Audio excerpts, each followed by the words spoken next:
Rajma corn rice తయారు చేసుకోవడానికి కావలసిన పదార్థాలు: ఉడికించుకున్న rajma, sweet corn, red capsicum ముక్కలు, గ్రీన్ క్యాప్సికమ్ ముక్కలు, ఎల్లో క్యాప్సికమ్ ముక్కలు, మిరియాల పొడి, ఉప్పు, వెన్న, నూనె, అన్నం, టమాటో పేస్ట్, వెల్లుల్లి తరుగు, ఉల్లిపాయ ముక్కలు, కొత్తిమీర, నిమ్మరసం, పచ్చిమిర్చి ముక్కలు.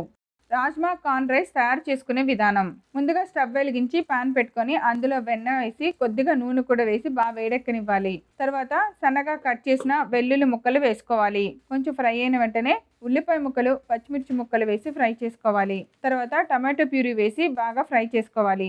ఇప్పుడు గ్రీన్ క్యాప్సికమ్ ముక్కలు, ఎల్లో క్యాప్సికమ్ ముక్కలు, రెడ్ క్యాప్సికమ్ ముక్కలు, కొద్దిగా స్వీట్ కార్న్ కూడా వేసి బాగా ఫ్రై అవనివ్వాలి. తర్వాత అందులో మనం ఉడికించిన రాజ్మా వేసి మిరియాల పొడి కూడా వేసి సరిపడినంత ఉప్పు వేసి బాగా కలిపిన తర్వాత ఉడికించిన అన్నాన్ని వేసుకొని స్టవ్ ఆఫ్ చేసి బాగా కలిపి నిమ్మరసం, కొత్తిమీర వేసి బాగా మిక్స్ చేసుకొని ఒక సర్వింగ్ బౌల్లోకి తీయాలి. అంతే, ఎంతో రుచికరమైన రాజ్మా కార్న్ రైస్ రెడీ.